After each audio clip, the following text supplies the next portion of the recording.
OFX was popping. So just made this post in Telegram chat, right? So the entire year, not the entire year, since I've started calling out negative risk reward trades, I have kept track of every single trade at the end of every single week, and I have wrote them down and seen how much percentage gain I've had per week. This is based on 1%. Now looking at this, I should have did it based on 5% because that's what I'm doing in the chat. I don't know why I didn't do that. That was a mistake. But every single week, every single trade that I've taken it and I've compared it between 6 different risk rewards, right? So all the trades that I've called out are 5 to 1s. But then I go back and I look, well, what would happen if I took a 10 to 1? What about a 1 to 1, a 1 to 2, a 1 to 3? Every single week. And the results that I got, right? This is based off of 1%. This is based off of 5%, which makes more sense because that's what I'm calling out. A 10 to 1 would have got 1% so far, 32% with a 5 to 1, 10%, 20%, 10%, and negative 30%. Right? I went back and I rechecked every single number every single time, multiple times. This is the total. This came out on top. This 6x a 1 to 3. A 1 to 3 is 15 times bigger of a profit target than a 5 to 1. A 1 to 1 is 5 times bigger. A 1 to 2 is 10 times bigger, right? And the 5 to 1 beat them all. 10 to 1 super far behind. It's just because it's so tiny, and that's why I don't recommend people to do 10 to 1s. I backed the 10 to 1s, back tested 10 to 1s for a while, and it just was so tiny of a profit target that it just didn't really make sense to do. Now I put this in the chat, right? Pretty cool. Now I want to go over why this works so well, okay? First of all, I had somebody, this is my funding challenge that I'm working on. This is the first phase. I'm almost there. I'm like 3 trades away. I've had a lot of fucking trouble with this account, man. I've been on this account for like, I think 3 weeks now. I've had 2 full losses. Well, this is almost a full loss. And I closed this one at half of the loss. I should have kept it because it would have went all the way back down, but I didn't. And so I've had a lot of issues with this account. Majority of them have just been emotional, just being emotional about everything. But I had somebody say the other day, well, if you lose one trade, it takes forever to make it back. Not really, man. I mean, look at this loss, right? I made a video last week about this loss and how I was $20 away. You need $54,000 in the balance to pass the challenge. I was $20 away, so I was at like 53,980 or something like that, and I failed and I lost, right? And this was that loss. I'm already all the way back up. If it wasn't for this loss, I would have passed it already, right? These 3 trades were all experimental trades. I was just trying a different risk reward that was actually under a 10 to 1. I was just trying something out, but they still are wins, right? And all of these trades combined, if I didn't have this loss, I would have passed the account right now, right? And that just goes to show it's not that hard. I mean, you just win so consistently. The win rate is so high that it's like I lose a trade, I usually immediately go on a winning streak. Now, this is the trade that I just called out, right? Price is going down. We have this bullish channel, price lower high, broke out, rejected that level. Whenever price breaks out of a channel, you always want to see price reject that previous level before you start to take trades. Broke out, retested, broke down, and then we took trades right here. We took it a little bit higher. Usually would have taken it right there, but took it a little bit higher because it was just up there when I got there. And then that was the win. When it comes to these negative risk reward trades, here's the thing. The stop loss is big enough to evade getting wigged out, right? Get wigged out on some stupid shit like this, where price just shoots up. Sometimes it'll just wick all the way up, like something like this. Just wick up and stop you out. This evades all of that. That doesn't really happen with this. Sometimes, I mean, I've seen it happen sometimes through backtesting, but it's so rare. When price will push against you, you should not have your stop loss in a place that it's like if it goes anywhere against you at all, you're going to lose. And then your TP, just to have your TP be like way down here, and then you can have a stop loss like this. Like that doesn't do anything for you, and it's going to result in you losing a lot more than you should. I always have my stop losses if I'm taking a sell above the previous high, which is right here. If I'm buying, it's below the previous low. Stop loss is big enough to evade getting wicked out, getting stopped out on some stupid shit when you don't need to be getting stopped out. Okay? And then the TP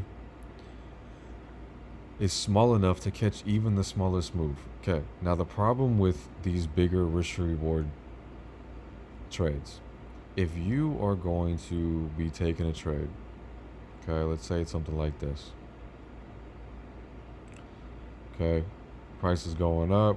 Okay, we're gonna buy at a level of support.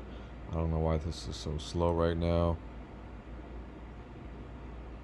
Buy at a level of support, right? Now let's say there's two different people. There's that one guy who's like, okay, I want to make sure that I have my 1 to 3 or whatever it is, right?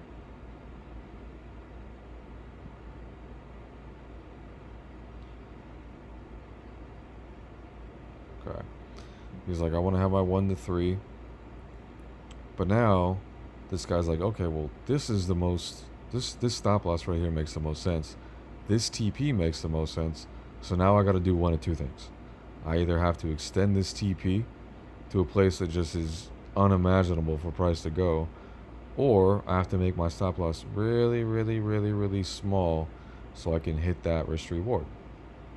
Okay, and obviously it's never going to be like this, like 7 pips, and this is just an example. But this is what people do, and this is what I used to do. I used to just make my stop losses really, really, really small, because I was like, instead of making my TP super unrealistic and go to a place where just the middle of nowhere, I'm going to have it target the next level, and I'm going to hope and pray that it bounces from this level without going down just a little bit, just so I can get that risk reward. And what happened is I got stopped out a lot, and I lost, and I was never profitable. The reason why negative risk reward works so well is because you're putting your stop loss in a place that's hard to hit, and you're putting your TP in a place that's very, very, very likely to get hit. Okay?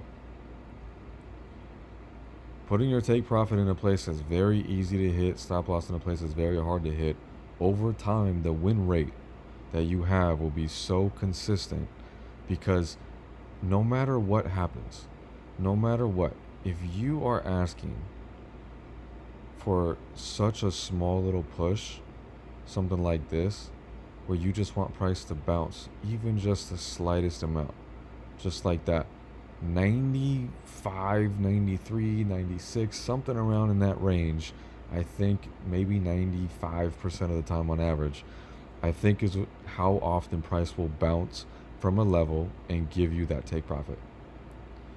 Okay? You don't need big pushes. You don't need price to fly all the way up here, right? And you're not worried about it if price does go down and go against you, because it has usually at least 1 or 2 other levels down here that it could possibly bounce from before it goes back up, if it does go back up. Even if the market conditions are terrible and they're not going that much and they're choppy, all you need is a tiny, tiny little push to get your take profit. That's the other problem with these risk rewards, is even if you're doing something like this, it's like this, you need, okay, well, I need at least that big of a push for a 1-to-1, or I need this big of a push for a 1-to-2. How likely is it for price to continuously, every time you take a trade, go that far and give you that much compared to this? I just honestly think about that. It's not that likely, right? Now, again, I mean, look at these results, man. This is 32%. That's 3 times bigger than a 2-to-1, 3 times bigger than a 1-to-2, 1.5 times bigger than a 1-to-1, 30 times bigger than a 10-to-1, 6 times bigger than a 1-to-3. And I'm not fabricating these in any way. Every single trade that I've taken out, I've called out. I have compared the exact same trade. At the end of the week, I'll go back and I'll compare between all 6 different risk rewards. Okay? That's why I think negative risk reward is your best bet if you want to be profitable. I'm not saying that it's the best thing in the world. I'm not saying it's the only way to be profitable. I just think that if you tell somebody who is brand new, who just started the day trade, to come in here and take a 1-to-3 because you only have to be 30% to be profitable, I think you're going to hurt them in the long run, because the likeliness of somebody who's brand new being 30% accurate with a 1-to-3 is super, super low.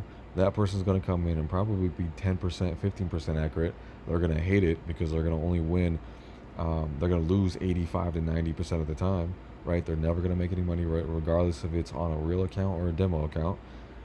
Versus you could have them come in and do this, where they take really, really small profits. They win 95+% of the time, okay? And on top of that, they're like, oh, okay, well, this is what's possible. I can make money doing this. I win 95%. Isn't trading more fun when you just win a lot more? I think it's so much more fun to me now that I'm winning constantly. I have a 90, I think in a Telegram it's like a 93% win rate right now since I've been calling these trades out. So anybody who has any questions about negative risk reward, just look at this. This is why I think it's it. Stop loss is big enough to not get stopped out on some stupid shit. TP is small enough to catch a move, even if market conditions are dumb and it's not moving and it's choppy or whatever. Put your take profit in a place that's easy to hit. Put your stop loss in a place that's hard to hit. The win rate will be consistent over a long period of time versus going for these bigger pushes with very, very small stop losses. So that's it, man. OFX out.